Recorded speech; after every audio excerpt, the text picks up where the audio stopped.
Working at the dump cause he doesn't commit any crimes. Every single week he sees the same trash can arrive. Never thought to ask why there always was a man inside. But inside a trash can you never know what you can find. Starbucks Wi-Fi and decent audio equipment too. So tune into cold hard trash for you. It's a podcast. No. Nom, nom, nom, nom. Yum yum yum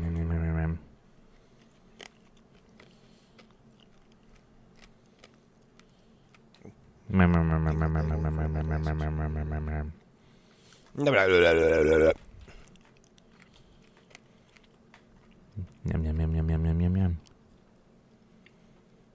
Yum yum yum yum yum yum yum yum yum yum. You know that I just eat hard candies like that, right? That's why I said pull a you. I'm just gonna munch down that fucking the rest of that hall. Crazy that you do that. They must get so fucking stuck in your teeth. I'd hate when like a Jolly Rancher piece gets like lodged onto my teeth like that. Fuck that.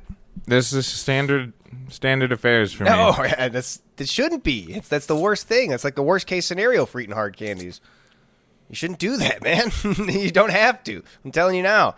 You can just suck on it a little bit and enjoy it for a little bit longer. I mean, I know it's a little bit weird. You find some like hard candy on like the ground of the garbage dump, but it's in plastic wrappers, most of that stuff. Like Jolly Ranchers, that's good. Just suck it down. You don't have to like get it over with. You know, sometimes I just gnaw on tin cans. No, aluminum cans. You eat glass bottles too, and just fucking clench off chips. It's bad for your teeth. No, that's bad for you. It's bad. Fucking eating hard candy is like the same shit. It may as well be chewing on glass, man. But the aluminum's fine. Okay. Yeah, the aluminum. Yeah, aluminum. You're strengthening your teeth. That's just like, you know, like your body has iron in it. You just like aluminum's like iron. So like you eat that, and your body's like, oh yeah, I figured that out. Your body can figure it. Not to get too technical, but aluminum's probably one of the worst ones to replace iron in that case. Well, listen, it's non-magnetic. It's like saying drinking soda is like the worst way to drink water. It's like, yeah, but it's still okay. It's still liquid. As someone with a Diet Coke in front of me, I don't know if I can. It's still liquid. That's what I'm saying. Like if you're dying of thirst and you drank a Diet Coke, would that make it better or worse in the very immediate? Better, right? That's what I'm saying. So if you have low iron and you eat a tin can, at least a little better. It's probably not going to be the best course of like for carrying out, but you know, do it once or twice, you'd be fine. That one guy ate like a whole Cessna. I think he was like special. His stomach acid was able to dissolve metal.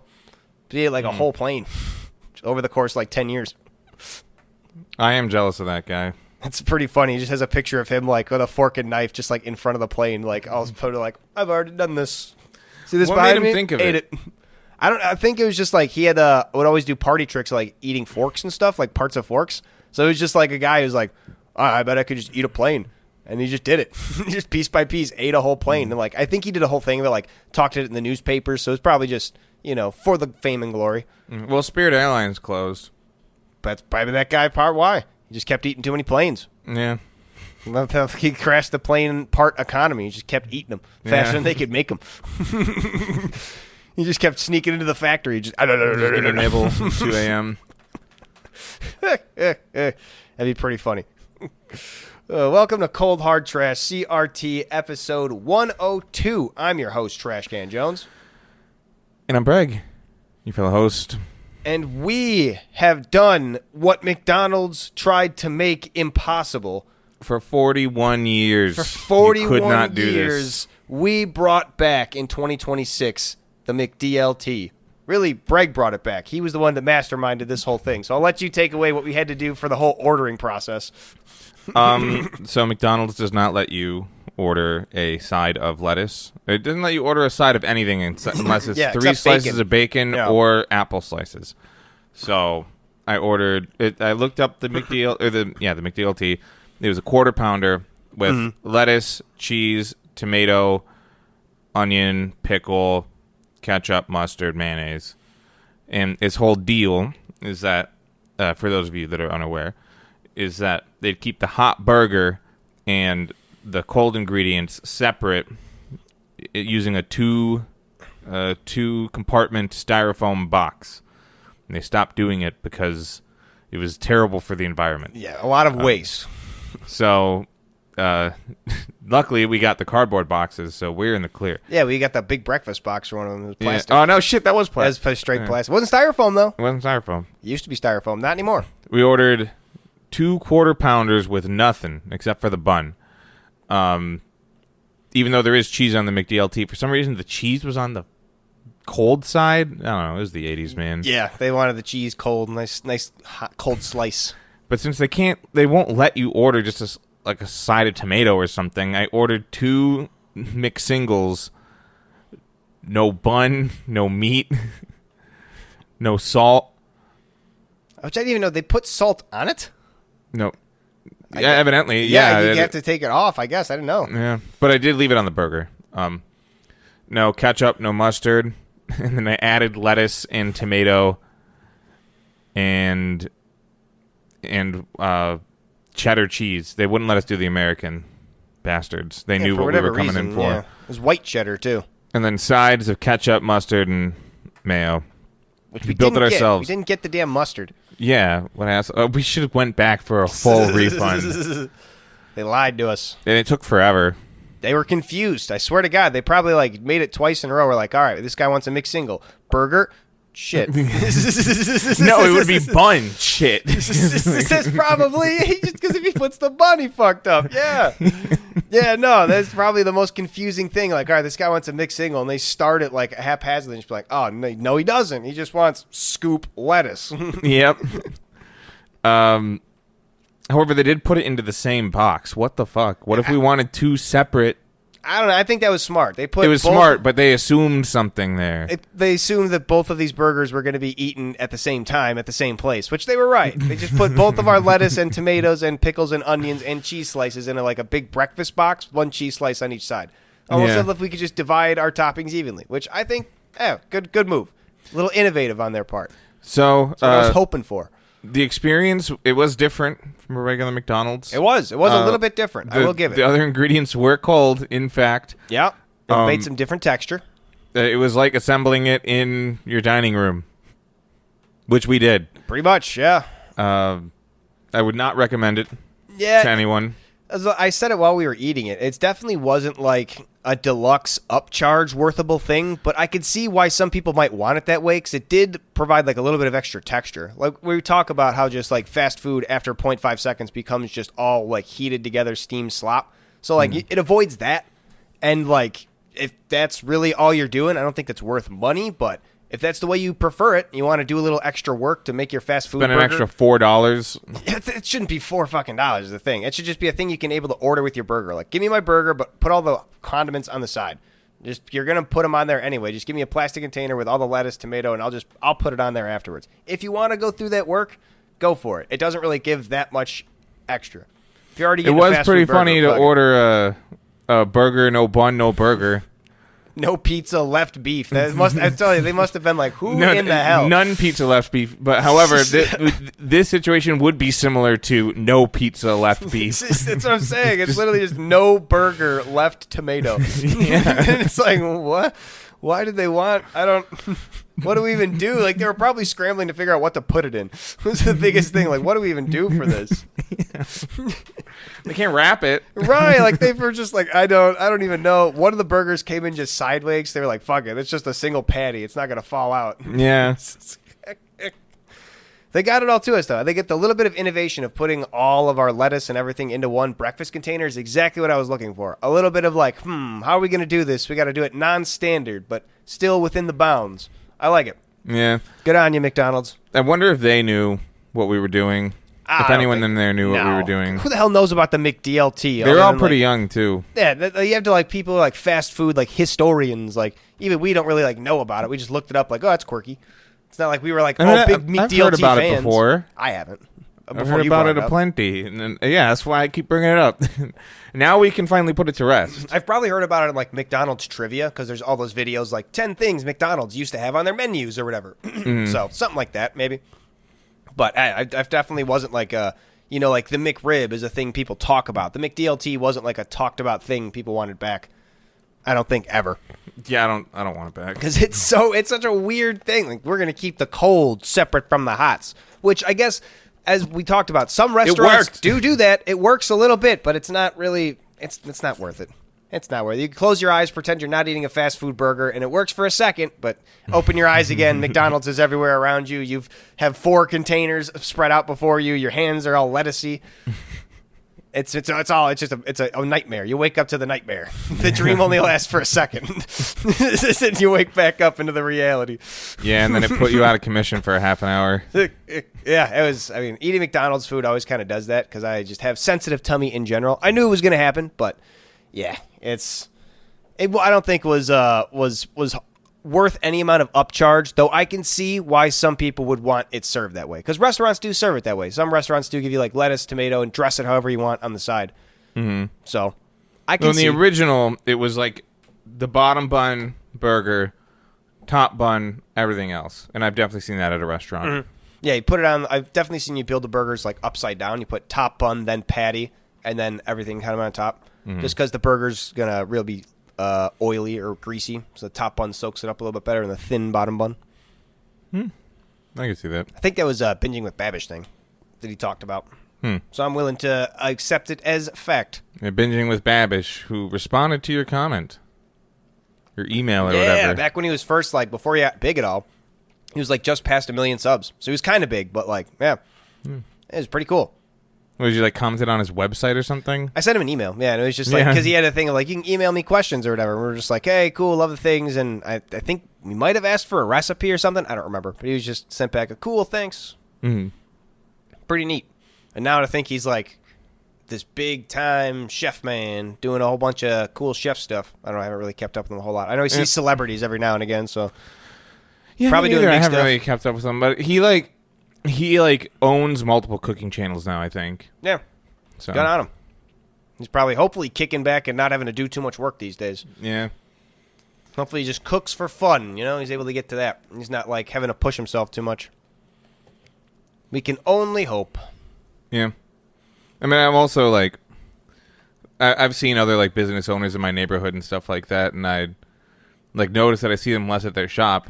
Mm-hmm. And then I finally see them, I'm like, hey, I'm happy to see you. But also, sometimes I come in here and I'm happy to not see you because that means you're not working every day. Yeah, that's pretty good. It's really sad to see like an old person who still has to work every day for their shit.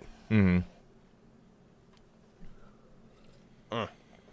Like Unbeatable Eatables has that thing. The same woman who's been like owned Unbeatable Eatables is still working there, putting together sandwiches, and it's kind of like, I wish you didn't have to do this. Maybe she doesn't. Maybe she's just stubborn. Maybe she's in it for the love of the game, love of the sandwich game. Mm-hmm. Hey, those are good sandwiches. And that industrial strength mayonnaise they be throwing on there. So good. Oh my god, that shit is so good. I'll grease my wheels any day with that shit. Ugh, so good. You got something about wrestling? That's what I was going to bring up. We had Madden last time. My other usual go-to is the good old wrestling with AEW and WWE getting further and further apart. I don't know if you probably haven't seen any of AEW's most recent wacky stuff. They did something called a Fairway to Hell match where they had a wrestling ring on a golf course, which is just kind of like a made-up golf course, sand bunker, all that. Mm-hmm. And it was just like anything you could imagine, spots all over a golf course, getting tossed into the sand bunker, they're grabbing sand, throwing each other's faces, getting face first into the sand. It's pretty sweet. You ring someone out into the driving range. Yeah, and it's like I don't think they ever got like hit with golf balls, but there's like golf clubs coming like into the picture. It's pretty entertaining. They're trying to throw things off the wall, fun theme stuff. Yeah, I like that. I mean, it's people always compare it to be like, oh, it's when WCW is doing their crazy shit and not good. I went back and watched from WCW. I think it was Slamboree 2000, the Triple Cage match with Diamond Dallas Page and Jeff Jarrett. And the whole thing was like, people always talk about, oh, it's when WCW did their downfall because they gave the belt to David Arquette. It was this Hollywood movie star, and then did the whole thing where David Arquette just gave the belt to somebody else, and the story writing was kind of shit with it. But the match that Diamond Dallas Page and Jeff Jarrett put on in that Triple Cage match, holy shit, was it amazing. When you say Triple Cage match, do you just mean they put the cage in a cage? They have one cage, so that's I'm so glad you asked about this. So the first cage, if you've ever seen the classic Hell in the Cell, just the steel cage all the way around, got a ceiling, but it has a trap door at the top. And then you get a ladder from the outside, climb that ladder up top. Now you're on top of that first cage, inside of a second cage. And And in that cage, on the walls, zip tied or steel chairs, trash cans, all that different stuff to just fuck people up with. And then if you break out of the door of that cage with bolt cutters, which they do right away, but then immediately break the wall the other side of the cage in a huge moment, super cool. Then you get to climb up to the third cage, which is all just full of guitars. That's Jeff Jarrett's thing, is he just bashes people over the head with acoustic guitars, sends all the pieces flying. Really cool spot. And this wrestling match, it's like 30 minutes long. It's a classic. They're going back and forth using every single object in the ring. There's like 6 guitars in, because the cages, as you can imagine, they get like bigger, smaller as it gets up. At the top, they're in like a phone booth, both with guitars, just swinging, ducking, sending pieces of wood flying everywhere. It's awesome. Oh, I thought it was like cage, bigger cage, like encompassing the entire thing, but no, it's just like it's higher up. Yeah, it goes. They're like 30 feet in the air in this phone booth of a cage, swinging guitars. It's the coolest shit. And I was like, this was when WCW was on their downfall? This is awesome. Yeah. This is some cool shit. I love this. Diamond Dallas Page and Jeff Jarrett put on a fantastic match. And I can understand, like, they weren't like the top heads of the company, which is part of the problem. They put up Hulk Hogan and these other guys who just wanted to take the glory for themselves and not do the kind of work that those guys were doing. But God damn, that was one of the best matches ever. So what I was trying to say with all of that is, if AEW is trying to replicate WCW, like people are being, oh, that's the shitty thing to do, AEW is going in a great direction. And that Fairway to Hell match, doing something really crazy out the wall, is very reminiscent of them doing triple cage matches. It's super sweet. The triple cage match debuted in the movie Ready to Rumble, starring David Arquette, which was kind of the whole impetus of this feud. Imagine you go to the movies, you see an unheard of triple cage match wrestling match, like, God damn, they could probably only do that in the movies. Then you see it real life in front of your eyes afterwards, you'd be shitting your pants as a wrestling fan. That's the coolest thing in the world. I wish they'd bring it back. I wish they'd do another triple cage match, but it's probably so dangerous. so dangerous. If you fall through the trap door down 30 feet, with metal bars around you that you could potentially hit yourself against as you're falling. Did I ever show you the Undertaker versus Mankind, the first ever Hell in a Cell match? No. Oh, we got to watch that afterwards, because exactly what you're describing happens, and it's one of the most horrific things you could ever see as a human. The redeem I have on my channel of Good God Almighty, he's broken in half. It's from that match. Did he die?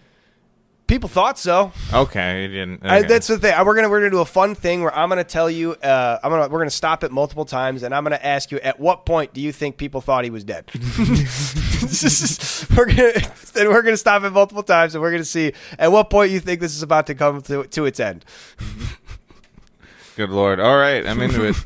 It's gonna be a fun time. That is like the quintessential, like, get someone into wrestling match. You're like, oh, you think wrestling's fake? Well, yeah, look at that. You tell me anybody in there is having a good time. It's all for the love of the game, baby. It's crazy. Well, when people say that wrestling's fake, I think they're saying that it's not a real competition of like it's a little predetermined, is what they're. See, that's the thing, is if you go back or especially at the very beginnings of, like, in the 90s and early 2000s, with guys on, like, the talk shows especially, people legitimately thought, like, you guys aren't really, like, hitting each other. Nobody's even getting hurt. Like, shit, you guys, like, the baseball bats. There's no way you could hit somebody with a baseball bat, and they'd have to be like, listen, you don't understand. There's a way to do it. Give me a baseball bat right now. I will hit you with it, and you'll be fine. Like, you're not going to have your head cracked open. You know, like, there's ways to do it, and people just wouldn't believe it. They just straight up were like, you could find a very famous interview with Bill Maher, fucking great guy. I know, it's great. But if you want to see him get shit on, it's perfect. Roddy Piper shits all over him, and it's a fucking great moment.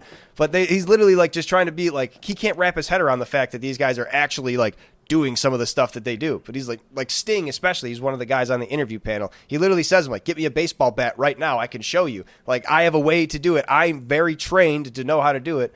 And he goes on this whole thing of, like, Bill Maher tries to get him, like, because wrestling's violent. You think it promotes violence? And Sting responds, well, it's up to the parents. And he tries to cut him off, like, oh, so you think parents should just not make their kids watch it? And he's like, listen, it's up to the parents to provide a strong base and let them know, like, in the same way when they see an NFL player running and crushing somebody, they can't just go run and crush somebody out in the open. Like, there's times and places, there's different things you can let them distinguish reality from a sport entertainment, all these different things. And it was legitimately for a long time just not believe that wrestling could even be in any sort of way real, just because of the ridiculousness that it went to.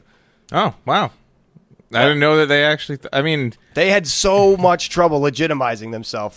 And that's... If it was even within the industry, people were mad at it. Like, deathmatch wrestling was super looked down upon because it was like a cheap way to get legitimacy. Like, oh, you don't think it's real? Watch how much I'm bleeding. And it's like, you can do it with, like, storytelling and, like, the legitimate, like, passion of wrestling to try to prove its legitimacy. You don't need to go to that level. So some people look down on deathmatch wrestling, even within the industry. But yeah, also, what is a death match in wrestling then? People don't die. Yeah, no, but it's just you're trying to kill each other. That's like that's the whole thing of like wrestling is obviously the very tandem work. Like everybody's working together to make sure these moves go off. And sometimes it looks a little more choreographed than others. Deathmatch wrestling is usually choreography out the window. I'm going to get this light tube. I'm going to break it over your head. I'm going to grab you by the shoulders and throw you into that steel chair. We're going to hurt each other. And it's not going to look like we're hurting each other. We are going to hurt each other. That's okay. Like, I'll show you a deathmatch wrestling clip of Cruel, who's like we talked about, yes. Big 7-foot monster man. His gimmick is he has to be a very strong monster man who can take a lot of punishment. So someone brings up a nail board and they're about to hit Cruel with it. His response isn't, "Oh, I'm going to get hit by a nail board." His response is, "Oh yeah, go ahead." And he drives it into his chest, punches it in so it stays there, and he looks down at it, shrugs his shoulders, lets it fall off him as blood's just seeping out, and then grabs the guy by the throat. And it's just like, that's deathmatch wrestling. You got to be able to do shit like that. Awesome. I love Cruel so much. This golfing like match. Fairway to Hell. Cool too. Yeah. Yeah.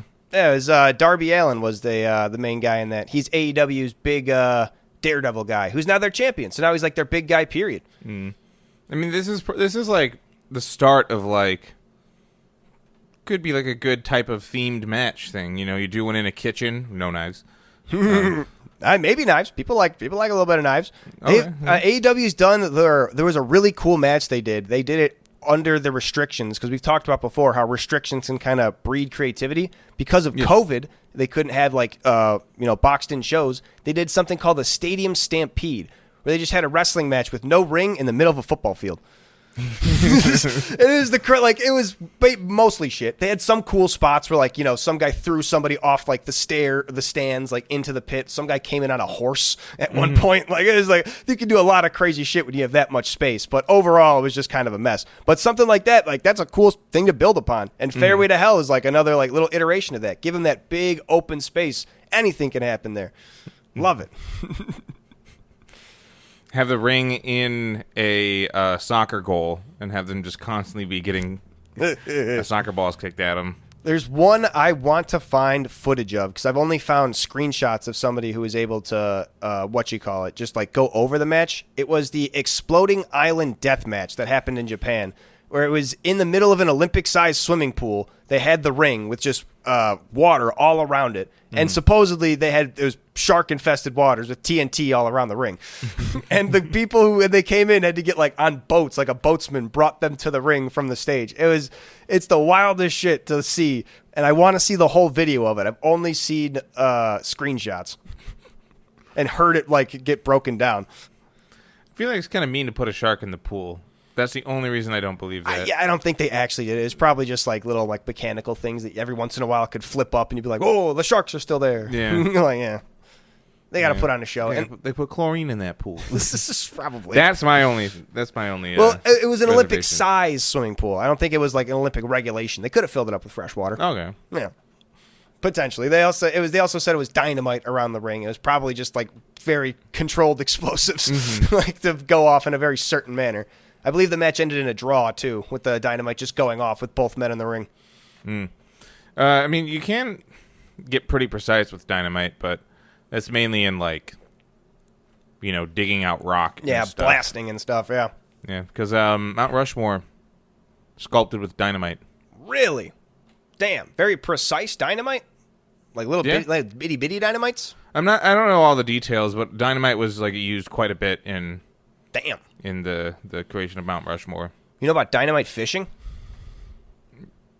Sounds like I'd understand it pretty easily. It's an old-timey way of how they would search lakes. They would just be like, if something's at the bottom of it, they just throw a shitload of dynamite into the lake and blow it up, and there'd be no more lake for a little bit. You'd be able to see the bottom, and then all the lake would come back down.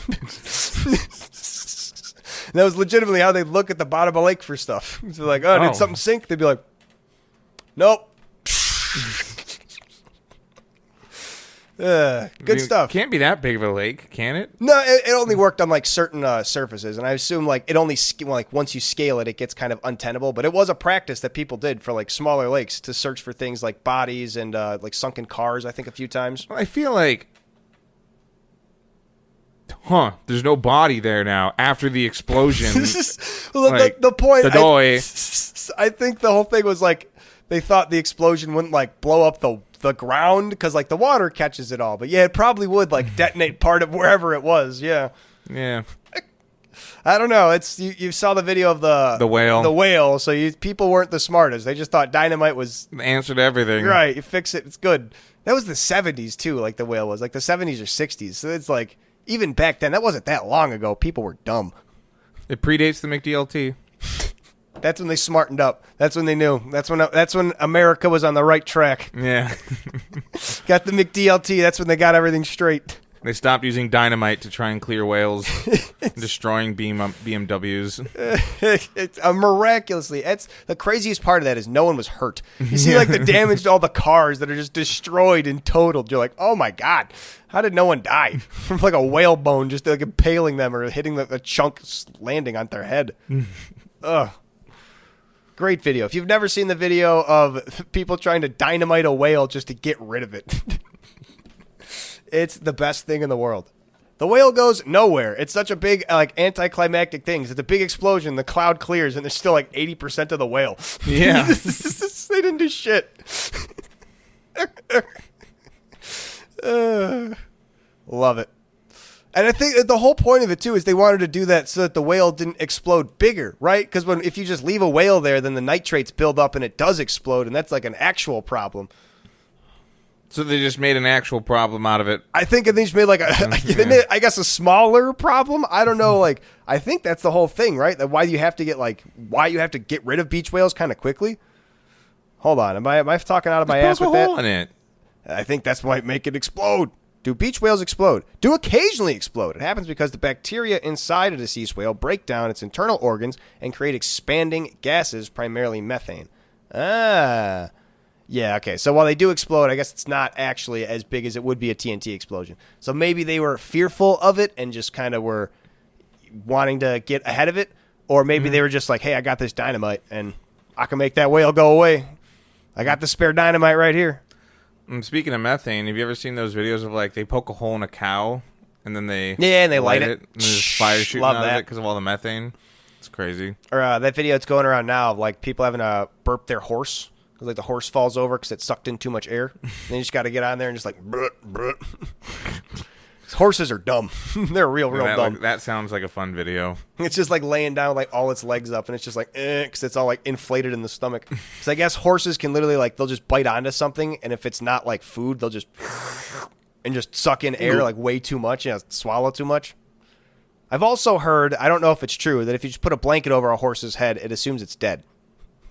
Oh, damn. I don't know if that's 100% true. I want to look that up. That was something that like was a joke with the Rooster Teeth people for a while because they always said it. So I want to see. If you put a blanket over a horse's head, does it die? I think it's dead. Does it die? It's a very popular search thing. No, a horse will not think it's dead. Rather than believing it's dead, it will trigger its natural prey instincts and it restricts vision. Oh, okay, so it's just like how a deer falls down to the panic thing. Okay, so it may play dead, but it doesn't think it's dead. So it's half truth. These are half first you need to explain the concept of death to the horse. That's the tough part. Yeah, you got to get through to that. And then you try the blanket thing. Have you ever seen the horses that have like the sunglasses while they're walking out? Cows get them too. Sometimes they'll have like the face mask that'll just have like little balls over their eyes. No, I've seen a CG video of a horse with sunglasses playing a saxophone though. That's pretty good, and it says "great job," right? Yes. You did it. Yeah, I love that. Let me see if I can find a picture of this. It's pretty common. Those are like, oh my god, those are like new age sunglasses. Those are horse wearing Oakleys. That's sweet. Yeah, he's gonna go skiing. That's sweet. That's not what I was looking for, though. Let me find like the old-timey ones. That's straight up a horse going skiing. And then there's a bunch of AI pictures, which makes sense. Wow, really? This must be like new standard. The horses around here, because there's a horse farm not too far around that I've seen. Like the horses wear like their little hoods and sunglasses. They're too swagged out now. Yeah, these are like all new-timey horses. I was like looking for like the hoods they wear. That must be an old-school Renaissance hood. Horse. Let me look for a sun hood. That's crazy, though. I didn't know horses have, like, straight-up Oakleys now. You should look that up. Yeah, see, that's more what it's like. It's like that, and sometimes they have little bars over it. It was like a cool, full mask that they got to wear. There. That's, like, pretty much exactly what it is. Why? Because, like... Just because their eyes... Because it's sunny, and they were in, like, a dark thing, and their eyes protrude, I think, too. So, like, the whole top to their eyeballs or whatever. And they just... I don't know if they understand that, like, they have to squint for their... Or what? I don't know. You have to put blinders on a horse so it doesn't like look left or right. I imagine it's not the smartest of animals. And they work is the thing. So well, what you should do instead is give the horse an eye patch, and then when you take it outside, you switch over the eye patch. Then it might just do damage to the one eye. That's the thing. I think horses' eyes are like really like out there, aren't they? Like more like less sunken in than I don't know.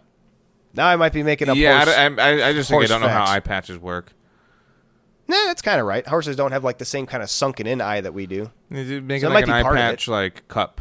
That's the thing. It has to still be like a cup go over it. Basically like a solo cup. How'd we get on to talk about horses and horse sunglasses? We got on the whale blowing up. Methane in animals. Oh, yeah, and the burping horse. horses. Yeah. It's a funny video. Dynamite. Wrestling. Dynamite and wrestling. AEW. Is it AEW? No, it's not. I think it is Dynamite. Yeah, that's their show. I don't watch a whole lot of AEW programming or WWE programming anymore. But AEW Dynamite is their, I believe, Monday show where they had their Fairway to Hell. Pretty cool. Pretty cool. I hope to see a lot more innovation from them. People keep wanting to say WCW in the 2000s as if it's a bad thing. It's a good thing. It's a good thing. WWE, on the other hand, I can get on to the other half of that, what I was going to yell about. Hold on, let me take a drink, because I got a lot to say about this one, too. WWE has been criticized a whole shitload for just having nothing but old people. And when I say old, so old in the sports world, like if you're 40 plus, you're old. Like you shouldn't be here old. Like that's kind of like, it's not even to the point where like, you know, you're kind of past your prime, but like your body just can't do the same stuff anymore, especially when it comes to professional wrestling. Like very few people can keep it going to the same high level at any athletic competition, especially something like professional wrestling where you don't get days off. You keep having to beat your body up in all these weird ways. What about an aging competition? Aging competition? Yeah. Oh, they said Asian competition at first. That really threw me. Again, aging competition, yeah, but at the high athletic competitions, you just can't do it. So WWE has been criticized for a while for having old guys on their rosters. They got guys, John Cena just retired, which was kind of like, thankfully, people were like, good, that's right at the good time. He's just getting old. But they got guys like Roman Reigns. They got guys like Brock Lesnar now just retired. They got guys like Cody Rhodes. They got now Jey Uso. The Uso brothers are getting up there in age. They're getting old as their top guys, right?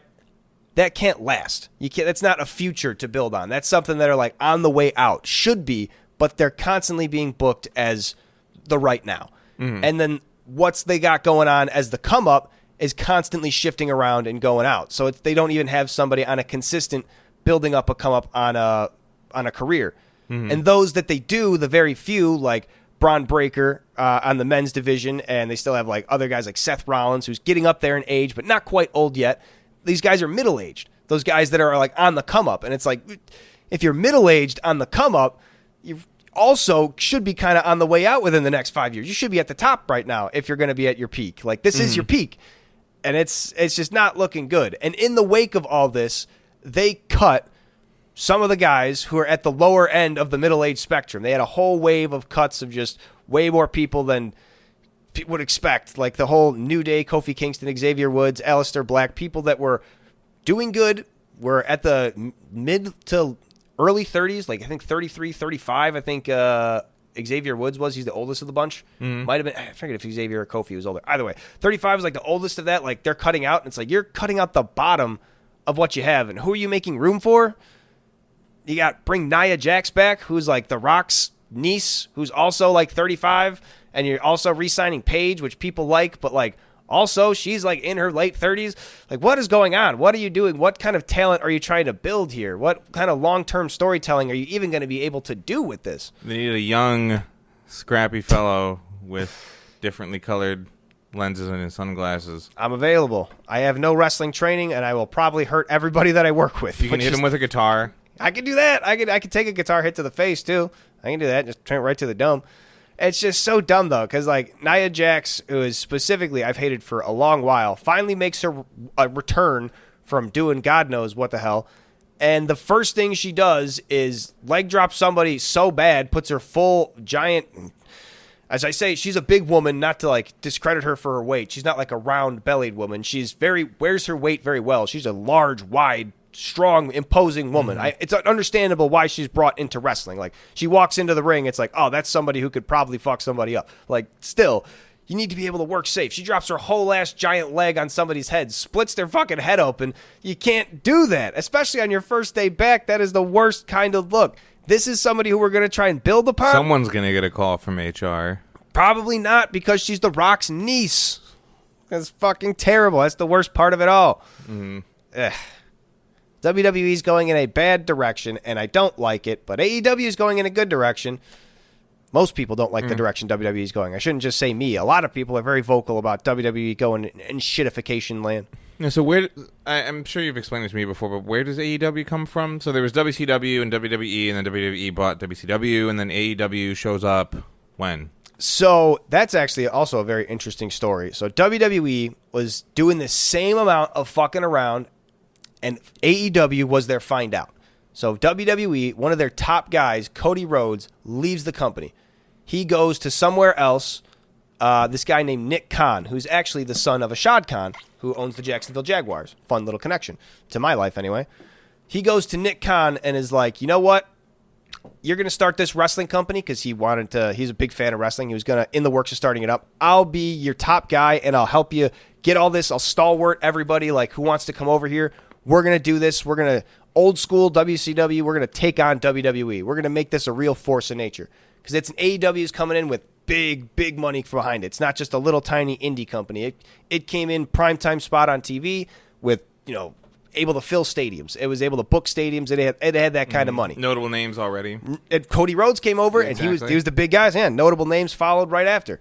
And WWE for a little while had to be like, oh shit, because they started bleeding talent, they started bleeding fans, and AEW they showed up and took their place in the market. And then things started going sideways, because one of the other notable names AEW picked up was this guy named CM Punk, who people say kind of was the impetus Hulk Hogan-esque of being like very tough to work with behind the scenes, and like not being able to, book storylines and be able to put people over the right way. Like they couldn't make things work with him the way they could with other people. And that people blame him as the main source of like friction of why AEW eventually started going through hiccups, and Cody Rhodes eventually left AEW and went back to WWE. Ooh. So it's kind of a bittersweet thing too, because Cody Rhodes was given the shit gimmick by WWE, hated management, goes to AEW, reinvents himself as this cool guy, takes that gimmick back to WWE, and then gets this whole second career. WWE was like, oh, sorry about that. We'll take you back now. You're our top guy. And I wouldn't accept that as Cody Rhodes, but whatever. That's his fucking deal. But now he needed to make money as a wrestler. Didn't want to deal with CM Punk. And now, right, Cody Rhodes didn't want to deal with CM Punk. And now AEW is left with Nick Khan at the head, who has, not been a wrestling creative mind, was kind of relying on Cody Rhodes for who knows how much, probably a lot more than people realize. And now everything is just kind of going haywire, because now there's a lot less planning. There's a lot less. But they fought on a golf course. Coercion. Now they're getting back on track, is what I'm saying. Now they've got good storytelling. They've got actually a good talent, like what you call a pool that's rotating around and actually being used a lot. They're getting a lot of their top guys back in there. Brian Cage just came back. He's been working a lot in the Indies. From the cage match. Yeah, from the cage match. He invented it. He was one of their top guys for a while. Brian Cage came back. They saw Will Ospreay and Kenny Omega both came back. So they've been coming back on the map, building some momentum, and it's been doing good. Their problem was that Nick Khan was kind of hapless at the helm of everything and didn't know what was going on. But I think he's got his bearing, or put someone in charge that does. Mm-hmm. And that's all we can ask for. Hopefully they're going in the right direction, because WWE is not. And Cody Rhodes is now back on this shittily sinking ship. You just go back to WCW. I wish. Ted Turner's dead now. There is no more WCW. Sorry, I meant AEW. There you go. No, he should go back to WCW. Bring back Start WCW. another company. Reinvent it. It would be really funny, because people are saying that, like, especially Kofi Kingston and Xavier Woods, they're probably going to AEW. I think they're just done wrestling. That's what they do. It's their whole career. Mm-hmm. Yeah, they got podcasts and whatnot, but they probably want to keep doing athletic pursuits too. So that's probably where everybody's going to go. Just going to go to AEW. WWE just let everybody go for nothing. You know how we were talking about how they have like partner podcasts to shows and stuff like that? They should have that in AEW, where they like two guys wrestling and like giving each other's concussions and shit, and then like right afterward, like you keep the camera on them as they're like walking out, and then they just walk into the next room and it's a podcast studio. They sit down. And, that would take kayfabe right out the window. You got to have at least a couple days or something after that. No, I'm thinking of it being like a continuation almost. Maybe they just do it for the first episode. They would just keep fighting. No, they like try to talk about it, and then they get pissed off at each other, and then boom, round two. That'd be pretty funny. I don't see how that would work though. Especially a lot of matches end with guys like unconscious, and the other one standing over them. So I don't know how that would work. Interesting idea though. Interesting to just go straight to podcast. People are pretty mad about the podcasting scene in general and what it's done to wrestling, just because it takes away that mysticism of the wrestlers not now being normal people. They're supposed to be, the characters in the story, and they live as the characters in the story. They go away once the story's done, and then they become the real people, and that's done over there.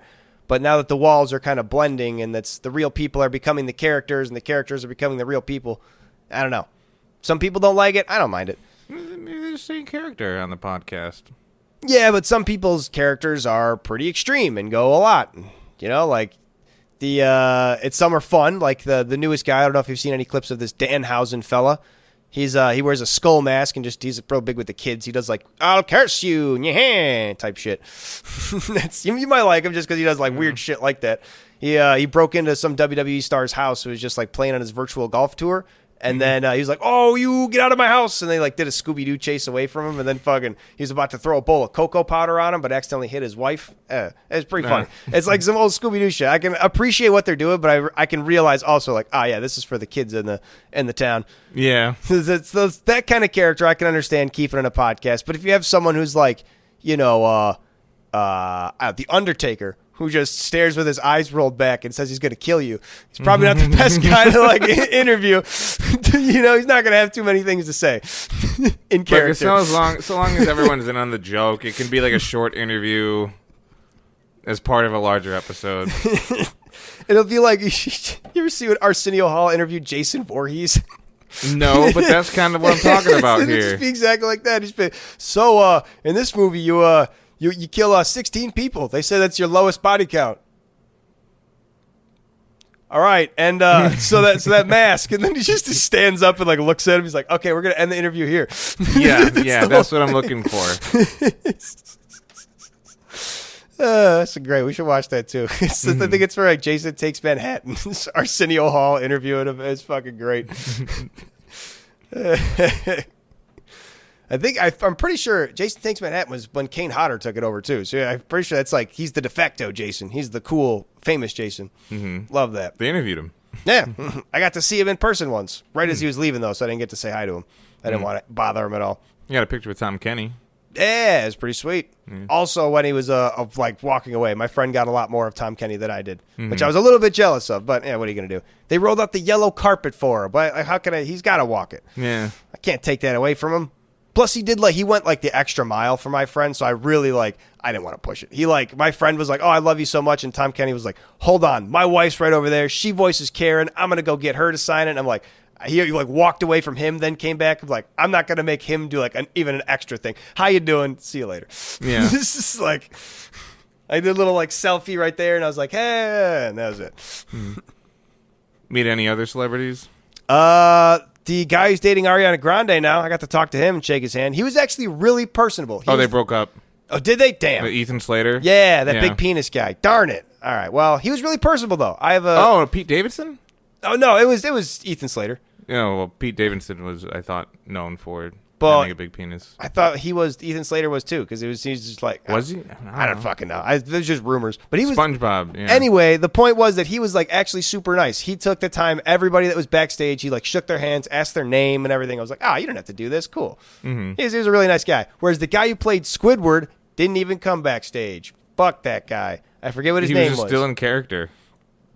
All right, fair enough. Never mind. I rescind that. I have the whole playbill of all their autographs except Squidward. He didn't come out. The SpongeBob musical on Broadway was so fucking good, though. Mm-hmm. Oh, so good. They played the footsteps for every single character. Like, while they stepped, they had the correct footstep I saw sound. it, too. Oh, did you? Oh, so good. I saw it before you.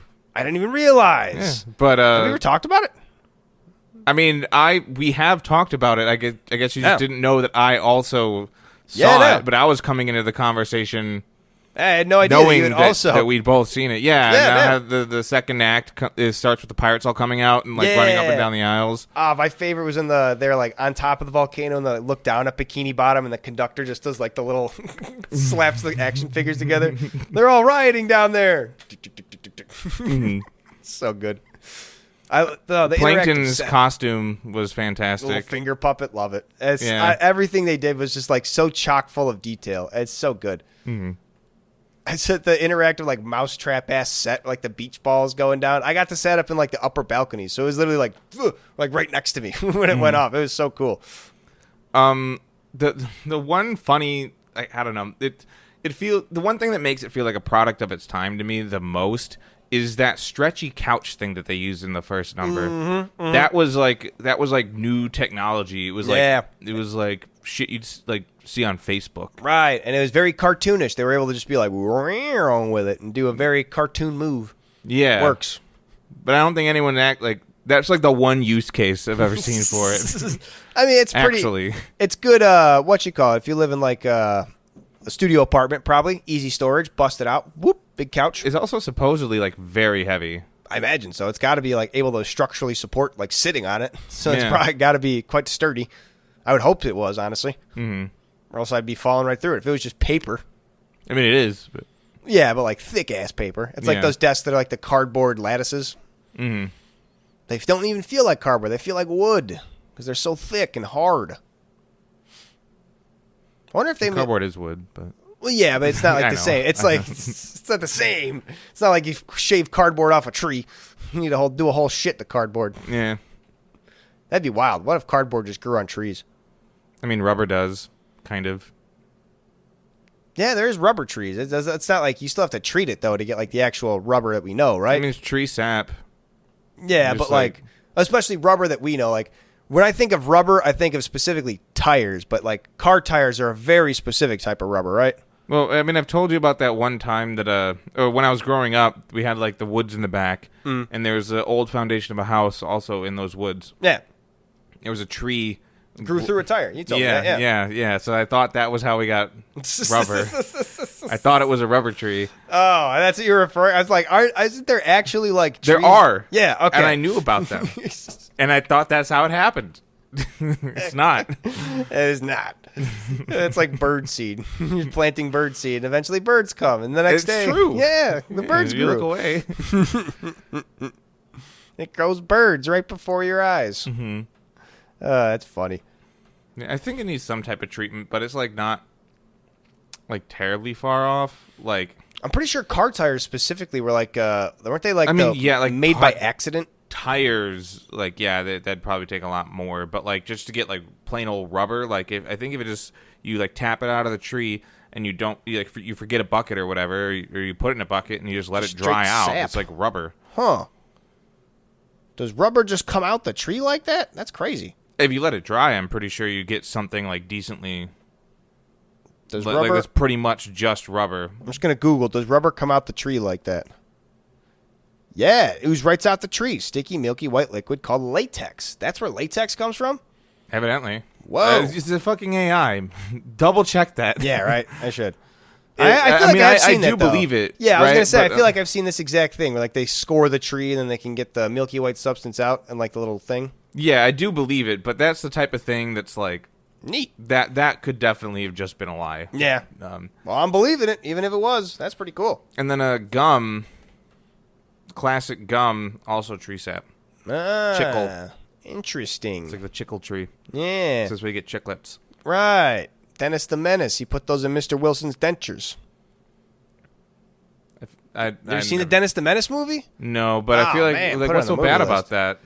They're just big and white, and they look like big bunny teeth. Oh, You I thought you replaced meant his like front you teeth. put gum inside the part of the dentures that like, okay, well now it's stuck to the gums. That's the point. No, he replaced his front teeth with chiclets because he knocked them out. This is pretty good. Yeah, you've never seen the Dennis the Menace movie, though? No. Oh, we got to watch that. It's a classic. No, we have to watch Rocky. That is good. It's pretty great. Yeah, we got to watch all the Rocky movies, though, and we got to watch it with our friend Garrett because I he mentioned it to also him loves. yesterday. We need to do it. It's, like I said, we don't need to do it at his place. I just figured it might be the most convenient for less driving for everybody. But we need to do it. We can do it here. We can do it anywhere. Yeah. It'll take a long time, though. We got at least 5 to go through. I don't know if he wants to also watch Rocky Balboa. I don't count it in there, but you can. We got to start early. Yeah, I was going to say. 6 a.m. Because it's going to be an hour and a half at least for each. I think Rocky 4 is 2 hours.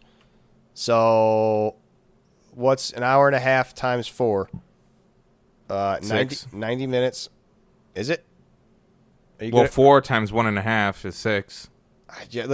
Listen. When I learned math in school, I transferred schools from 6th grade going into 7th grade. In 6th grade, my math taught me we're going to learn decimals this year. We'll learn fractions next year. And when I got to the new school in 7th grade, they said, since we learned fractions last year, we're going to learn decimals this year. I never learned fractions. Not ever once the whole time in my life. 90 minutes times 5 movies is 450 minutes. Divide that by 60 is 7.5 hours. So we should start. We can start at like noon. We can start at noon. That'd be an all right time. That'd be pretty good. We get the whole saga. Get all This the is a full-time job. Yeah, pretty much we'll do a full-time job of watching a Rocky movie. Yeah, because a 30-minute lunch, unpaid. So Yeah. we'll take a break. We'll take a break for lunch, and then we'll get back with like Rocky 3, because Rocky 4 is the biggest banger of them all. That's my favorite. And I want to get make sure we're all set and ready for that one. It's so good. It's basically just like a musical. It's so fucking good. It's a musical and it's just rocking ass songs. Is 4 the one with the robot? Yeah. Okay. Floor's one with the robot and where he ends the Cold War with a boxing match, or attempts to. If you could change, and if I could change, and maybe we could all change. And with that, I think that's a great place to end it for this episode of Cold Hard Trash, CRT, episode 102. Thank you so much for tuning in. If you like what we talked about, if you want to try the McDLT, don't. It's such a convoluted ass order. You have to pay like $8 for burgers that you're not even getting. You're just getting the lettuce and tomato. But you get a funny thing to post on your Instagram story. Yeah, you can just post a long ass receipt of like the people that were probably very confused to try and make it to McDonald's.